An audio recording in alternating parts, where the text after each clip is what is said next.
Bip bip bip bip na ba? Ang lahat! Martian! Enrico Pañero! Bip bip bip bip bip. Bip bip bip bip bip bip bip. Bip bip bip bip bip. Just FM. Just FM.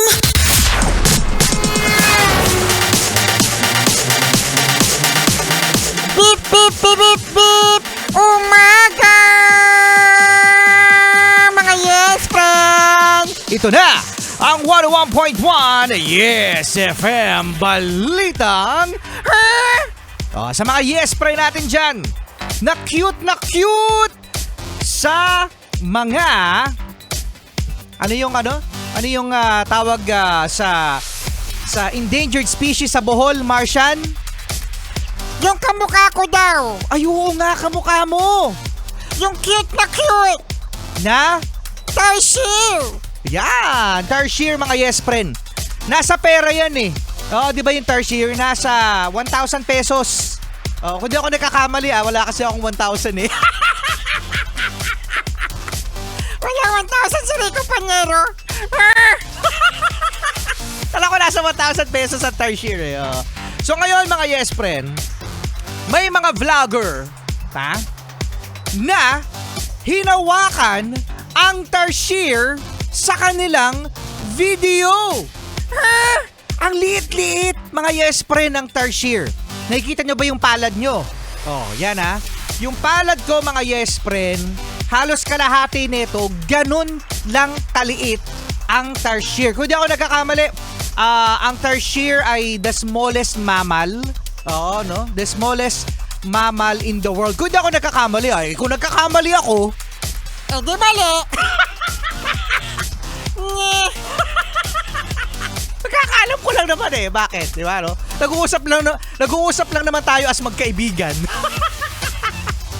So, okay, ito na nga mga yes friend.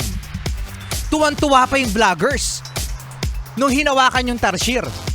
Sabi ng vlogger sa tarsier, yes friend, uy, smile naman dyan, i-smile na yan. Parang ganito, i-smile na yan. I-smile na yan. Rico Pañero, sinasakal mo ako. Marcia, anong gagawin mo kapag ikaw yung tarsier, tapos may humawak sa'yo na vlogger? Anong gagawin mo, Marcian? Aba, sasabihin ko sa kanila, sasabihin ko doon sa vlogger na yon. Aba, nagsalita yung tarsier, Sabihin mo. Don't touch me. Don't touch me. Sungit. Pero again, mga yes friend, maaring masampahan ng kaso, etong vloggers, itong mga vlogger na ito, dahil pinagbabawal ang paghawak sa tarsier. Again, mga yes friend, endangered species to. At yung mga tarsier, mga yes friend, sobra silang na-stress pag maraming tao, kapag sila ay nagugulat, at isa pa, nai-stress sila mga yes friend kapag nagigising sa umaga. Dahil ang mga tarsier ay gising lamang tuwing gabi. Oo, so ayan nga. So alamin natin kung ano nga ba ang nangyari dito sa mga vloggers na ito at pinagkakaperahan itong mga endangered species at mga wild animals na kung saan, hindi kinatuwa ng DENR at pati na rin ng mga netizen. So ano, Marcia, ano masasabi mo sa mga tarsier? Mga utol. Mga kapatid.